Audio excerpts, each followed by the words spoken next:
तो दोस्तों आज तारीख हो गई है 1 मई और जो बड़ी खबरें हैं मुख्य समाचार हैं एक एक करके चलेंगे।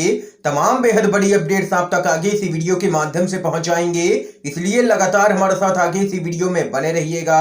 तो वहीं दोस्तों खबरों की तरफ चलने से पहले आप लोगों से एक छोटा सा निवेदन है कि अगर आप लोग भी खुल करके विधानसभा चुनाव से लेकर के लोकसभा चुनाव तक ईवीएम के जरिए मतदान का बहिष्कार करते हैं और बैलेट पेपर के जरिए मतदान का समर्थन करते हैं तो अपना बहुमूल्य समर्थन अभी इस वीडियो को लाइक करके दर्ज करवाइएगा और चैनल को फ्री में सब्सक्राइब करके बेल के आइकन को जरूर दबाइएगा। दोस्तों पहली बड़ी खबर आप लोगों को बताते चले, अरविंद केजरीवाल ने गुजरात चुनाव को लेकर के भाजपा पर किया है बड़ा हमला। कहा आम आदमी पार्टी के डर से कर देगी विधानसभा भंग। खबर बताते चले, दिल्ली के मुख्यमंत्री अरविंद केजरीवाल ने भाजपा पर एक बार फिर से निशाना साधा है। उन्होंने अपने ताजा ट्वीट में भाजपा को गुजरात चुनाव को लेकर के घेरा है। उन्होंने कहा है कि भाजपा आम आदमी पार्टी से डरी हुई है, इसलिए गुजरात में विधानसभा भंग करके जल्द ही चुनाव कराने जा रही है भाजपा। इसके साथ ही खबर तो यहां तक सामने निकल के आ रही है कि भाजपा राज्य के अंदर समय से पहले चुनाव चाहती है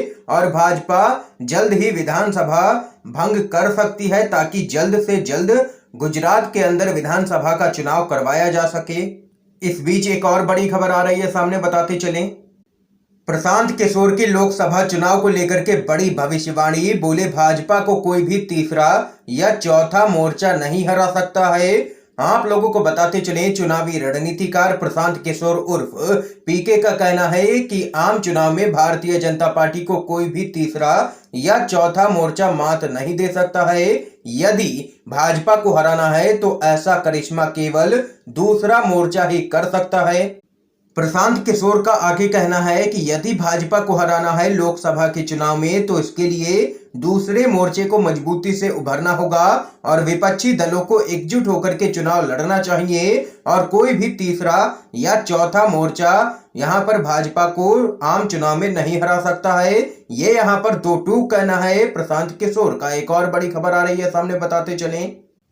गुजरात पोर्ट पर पकड़ी जा रही है ड्रग्स, मोदी और अमित शाह आखिर मौन क्यों हैं? कांग्रेस पार्टी का सवाल। कांग्रेस ने गुजरात के आतंकवाद रोधी दस्ते यानी कि एटीएस और राजस्व खुफिया निदेशालय ने संयुक्त अभियान में 450 करोड़ के ड्रग्स पकड़े जाने पर चिंता जाहिर करते हुए इसे राजनीति से प्रेरित करार दिया है। कांग्रेस के प्रवक्ता सुप्रिया श्रीनेत ने प्रेस वार्ता कर कहा है कि गुजरात के बंदरगाहों पर आए दिन ड्रग्स की खेप का पकड़ा जाना गंभीर चिंता का विषय है और युवाओं को नशे में धकेलने के कारोबार पर रोक के लिए सरकार को उचित कदम उठाने चाहिए।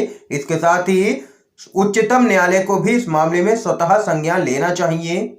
उन्होंने केंद्र की मोदी सरकार और प्रदेश की बीजेपी सरकार पर आरोप लगाते हुए कहा है कि गुजरात में इतनी बड़ी मात्रा में हेरोइन पकड़ी गई और गुजरात के बंदरगाह हेरोइनों को देश में पहुंचने के प्रमुख केंद्र बन रहे हैं। आए दिन बड़ी तादाद में ड्रग्स पकड़ी जा रही है, लेकिन आश्चर्य की बात है कि प्रधानमंत्री नरेंद्र मोदी और गृह मंत्री अमित शाह इस मामले में चुप्पी साधे हुए हैं। ये यहाँ पर कहना है कांग्रेस पार्टी का। एक और बड़ी खबर आ रही है सामने, मोदी जी बिजली संकट के लिए किसे दोष देंगे? नेहरू जी को, राज्य सरकारों को या फिर जनता को? राहुल गांधी का बड़ा हमला।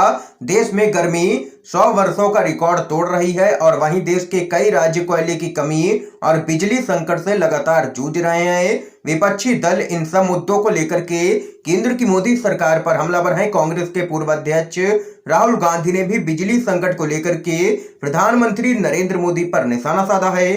राहुल गांधी ने पीएम मोदी पर कटाक्ष करते हुए कहा है कि अपनी इस नाकामी के लिए मोदी पंडित जवाहरलाल नेहरू को जिम्मेदार ठहराएंगे या राज्य सरकारों को या फिर जनता को जिम्मेदार ठहराएंगे बिजली संकट के लिए। और इसके साथ ही कांग्रेस पार्टी के प्रवक्ता सुरजेवाला ने पीएम मोदी पर तंज कसते हुए बिजली संकट पर उनका एक पुराना बयान भी शेयर किया है, जिसमें पीएम मोदी कह रहे हैं कि देश बिजली संकट को पीछे छोड़ करके अब बिजली सरप्लस हो रहा है और ये सब कुछ बड़ी रणनीति के तहत नहीं, नई अप्रोच से हो रहा है। ये यहाँ पर जबरदस्त तरीके से पीएम मोदी को निशाने पर ले रखा है कांग्रेस पार्टी ने। एक और बड़ी खबर आ रही है सामने, जजों के कार्यक्रम में ममता बनर्जी का यूपी के सीएम योगी आदित्यनाथ से हुआ है सामना। सीएम और हाई कोर्ट के मुख्य न्यायाधीशों के एक कार्यक्रम में जब पश्चिम बंगाल की मुख्यमंत्री ममता बनर्जी और यूपी के सीएम योगी आदित्यनाथ का आमना सामना हुआ तो दोनों की मुलाकात दिलचस्प रही। ममता बनर्जी योगी के साथ तल्खी से ही मिलती हुई दिखी हैं। सीएम योगी और ममता बनर्जी एक ही पंक्ति में बैठे हुए थे।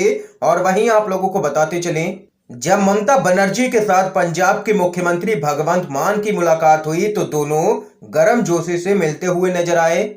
और वहीं ममता बनर्जी का जब यूपी के सीएम योगी आदित्यनाथ से सामना हुआ तो ममता बनर्जी ने योगी आदित्यनाथ को बिल्कुल भी भाव नहीं दिया है यहां पर। इस बीच एक और बड़ी खबर आप लोगों को बताते चलें, महाराष्ट्र के मुख्यमंत्री उद्धव ठाकरे का केंद्र सरकार पर बड़ा आरोप, कहा महाराष्ट्र के हिंदुओं को बांटना चाहती है मोदी सरकार। खबर बताते चलें, महाराष्ट्र के मुख्यमंत्री और शिवसेना के अध्यक्ष उद्धव ठाकरे ने भाजपा पर राज्य में हिंदुओं को बांटने का आरोप लगाया है। ठाकरे ने जबरदस्त तरीके से भाजपा को निशाने पर लेते हुए आगे कहा है कि भाजपा लगातार नफरत की राजनीति कर रही है। उन्होंने आरोप लगाया है कि भाजपा महाराष्ट्र को हिंदू विरोधी दर्शाना चाहती है, जैसा कि उसने इससे पहले पश्चिम बंगाल और केरल के मामले में किया था। ठाकरे ने कहा है कि हम हमेशा कहते हैं कि महाराष्ट्र दिशा दिखाता है।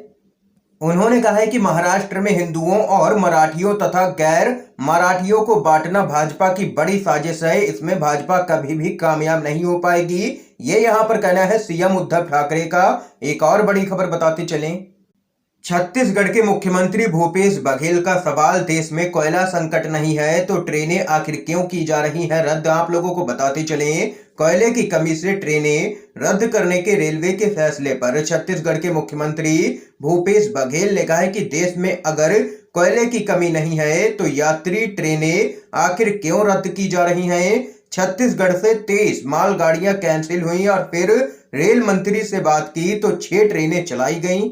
दरअसल दोस्तों, कोयले की कमी से ट्रेनें रद्द करने के रेलवे के फैसले पर विपक्षी दल कांग्रेस लगातार सवाल उठा रही है। इस बीच एक और बड़ी खबर आ रही है सामने, आरबीआई का बड़ा दावा, कोविड के कारण हुए नुकसान से भारत को उबरने में लगेंगे 13 साल, महामारी अभी खत्म नहीं हुई है। खबर बताते चलें, भारतीय रिजर्व बैंक की एक रिपोर्ट में कहा गया है कि कोविड-19 महामारी से हुए नुकसान से पूरी तरह उबरने में भारतीय अर्थव्यवस्था को 1 दशक से भी अधिक वक्त लग सकता है। इस रिपोर्ट में अर्थव्यवस्था पर कोविड-19 महामारी के प्रभाव का विश्लेषण किया गया है। इसमें अनुमान लगाया गया है कि लगभग 52 लाख करोड़ रुपए की उत्पादन क्षति हुई है। ये यहाँ पर दोस्तों आरबीआई की रिपोर्ट में बड़ा खुलासा हुआ है। इस समय की आज की सभी बड़ी खबरें थी, मुख्य समाचार थे जो हमने आप लोगों तक पहुंचाए हैं यूएनवीडीवी के माध्यम से।